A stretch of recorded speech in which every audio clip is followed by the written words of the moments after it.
بسنكا. السلام عليكم ورحمة الله وبركاته. waxaan salaamayaa ummadda Nabi Maxamed oo ku dhan isokii waxaan salaamayaa madaxweynaheena Jabuuti Ismaaciil Cumar Geele iyo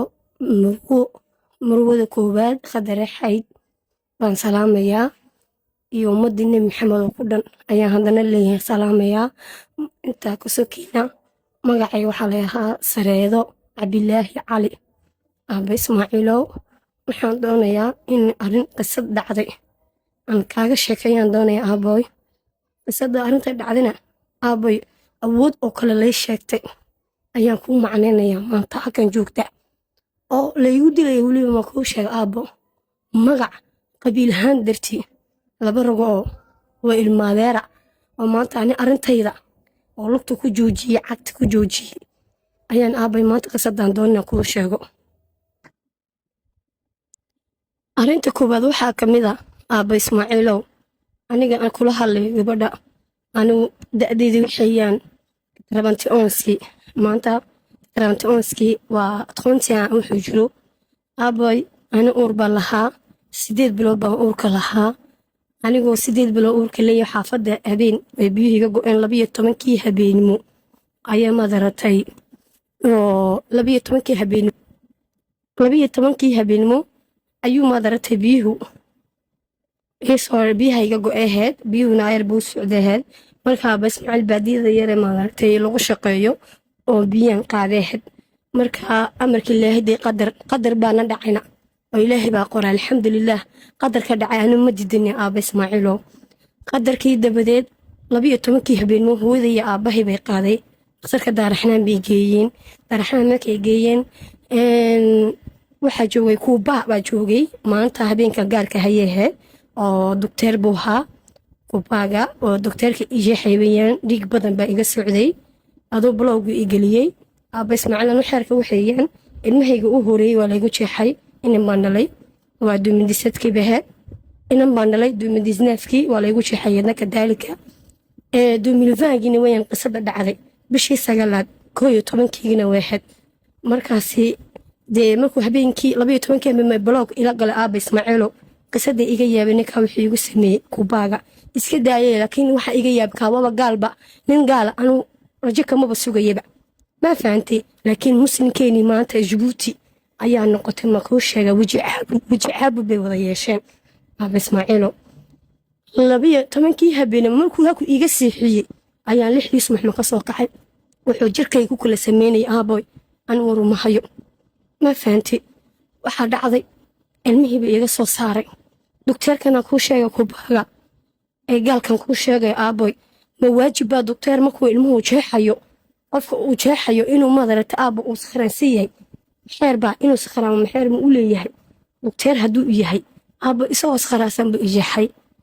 ilmuhu iga soo saaray ilmahayga hadduu caadiga soo saaray maxay ka aragtaa ilmahayga qoortiis oo jabnaa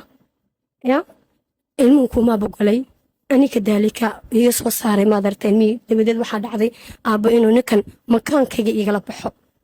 inuu makaankayga igala baxan ani ma ogi ciba ima sheegay laba ragna wala joogeen oo suuxiyihii midna waa suuxiyihii midna kalkaaliyihii waxa marka waxa abaalka joogay hooyadii baa joogtay oo aabahii baa joogay oo walaalkii oo askariya joogay haddii de maadartay ninku ugu talagalay inuu de waxaan dee daacad ay ka hayd dee wuxuu ku oranahaa inantiina waa khalaas makaankayga waa diginta makaankayga oo bukaa hadduu odhan lahaa dee maanta waalidkay way quursanahayeen saxiix haddii la odhan lahaa dee waalidkay maanta way ka hari lahayn hooyada yaabahay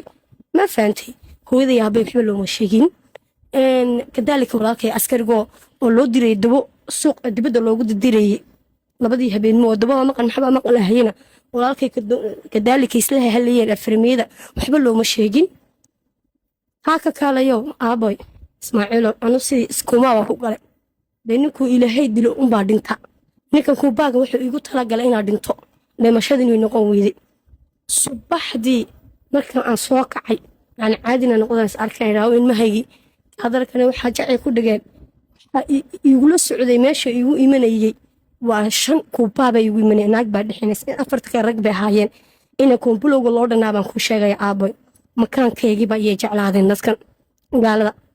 Marka 2017kii iyo 2019kii ana inankayga inantayda waxba ma kala weyneyn. Inankayga markuu 8 bilood ahaa ayaa inantayda ka daba qaaday ahayd. Ma fahantay 2000 vaagina intaa un baan u dhexeeyay 2019 iyo 2020 iyo intaa 2019 iyo inantayda inta uu kala dhexeeya Ismaaciilo. والله ديت أنت عدك عن دوبة يا أبو إسماعيل نمشي ما أنت أيوه رأي عدل الدوبة وأنا جريرة يا أنت عند أنجا ليلة أبو إسماعيل يدو قاضو إن هذا اللي نقوله هنا كي الصباح دي الشاي صدحات أنا اليوم حضون المهجنا عارك وليدي وحكومة مرتيودي كنيف حضون أنا حاجمه مركا جارح مركا اللي يوكي هو ده بيجوك حيسي مركا هو ذي كري الله إلا المهيج بندون أنا عاركه المهيج مركا عن هو ذي يكون ما قديش يساكي قرده كجرت إيجي سويدنا أركينا الميج وحنا أركو قارته أو جبن قارته المومك وجبنا أنا أبى إسماعيله إيه دبي حليل ما حد بخفر ما ريك حد كي ديجنا مضحى ماذا أنتوا ديجوز جاريو يلا سويها أبى نكاسي المها على قبضه يجلس وصاري الميج وحكون سمي إله هذا يجرن أنا المهي عشرة أفراد شفع والدي من وشفعي الحمد لله وحالي المها هكعبن المها جن هالشيء دعونا سوري إنه وشفع والدي تا إلى باك الحساب تاني تنقول دقيقة نفط دقيقة أنا دقيقة وكهري لها هدي هذا الفيع عن ليسين لها وضي لي إيجي لها وكهري لها أنا وحنا إنها مكان اللي يجسر وحنا والله مريبا كي ومجي إلى وحنا دارنا يه وحاجرت أبي مالي كم إذا ربي بيسوي وحيوي ربي بيشجع أنا أفرتك يديجة إيجا ميمن صنها إيجا من أفرتك بشي لبعض إيجا ميمن هو ذي مكان وديك هو maxay u dhacay sunihii iga miimani ooday waxay ka tilhooyay sunaa kaaga iman waayay sareedoy waxa kugu dhacay iga tiri dhiig badan baa ka tago marka qofku 2 bilood markuu joogo uu dhiigeysto ayuu maadarta ka imaadaa iga tiri dhiiga marka hooyo waa sanahan oodayadna waa daacad inay ma tiri baa taale doctorku haduu makaankayga bukay inuu hooyadii waalidkayga ka ama kale saaxa inta makaankayga waa bukay meeshu waxa ku jiray khayma ku jirtay aab Ismaaciil hooyadii habeenkii loo ma sheegin afarta cishooda in maxay khatar ku jiro loo ma sheegin cishadii dhixaad iyo aanu aaba ka soo baxay dhakhtarka aanu afaantay waxba leeyma sheegin ninka maanta ka masuula ma daara xanaan oo doctorinta maanta xukuma hadda doctorada iska doctorinta ninka xukuma maanta waa bari weeyaan ninka waa bari waxa isaga uu ogeyn faru ogeyn lama dhaqaajiyo isaga aabo qofka khatarka isaga aabo ninka loo sheegaa xilligii doontana ha noqoto uu yimaada waa bari laakiin qasada iga yaabi aaba waa bari waxa ma maqlin waxa ma ogo isagu ma faantay waa ka haddaan in yaro kalma been ku sheegayna caawada ilaahay inuu gaarsiin beetu waa shay xaaraana aaba ninkii waa bari markaan u tagay oo markay muddo ay noqoto 3 bilood dabadeed oo ilaahay ii sheegay waan bari waa bari war ani qisad caynkaaba igu dhacday waxaan doonayaa inaan doctorkayga u keeno istaafula waxaan sameeyay markuu habeenku rabbi ii soo waxyoobay oo rabbi ii sheego makaankaaga ka maqan leeyay ayaan subaxmadii ayaan kala hay waxaan tagay dhakhtarkaan tagay ismiga inta ismiga u tagay ayaa doctorada ikooga i marisay subaxmadii aan tagay inta waxa la yahaa doctoradan u tagay idil weeyaan idilay baan ka yiri walaasheeyay waan dhalay maalinta aan dhali doono dhiig badan bay iga yimiday dabadeed afartakii dhiig baa iska waayaan kiri bishii labaad ee kalena waan iska waayay ayaa waxaan ka shakiyay inuu makaankayga maqay rabbina uu ii sheegay idilay waxaan doonayaa inay eegsidii eeg aaba naagta teel maxarifad tahay ee koo iska daa ee koo kale waxa jirto hoos hablaha la geliyo cawrada taa iska daa naagta afartay igu heshay wallaahi ilaahay iska daayay markii yarba fuqadaaqa iyo naagta igu heshay si walba way baadho caloosha farta quraatay gelisay iyo wax walba ku yeesha aabay dabadii ma ka soo baxayna anuu macnaa xiga tiri makaankaagi waa laga saaray oo macnaha laga saaray makaankaaga waa maxay ma ogi baan kiri bari baan ka yahay ya waxa iga tiri afkii makaankii lagu reeb afka makaanka qof ma kala reebana waxayaan aabay kanseer baa laga qaaray baan ya haddii aanu adduunka kan jooga hibeedin stress ma qaaday waxaan u dhawaaday anigu waali baan u dhawaaday waali dad garanaysa u dhawaaday aabay ilaa xilliga si dadka waalba isla sheekaysta aabay laakiin markaan ka buddo aan socday aan warqadii idil ka qaaday iyo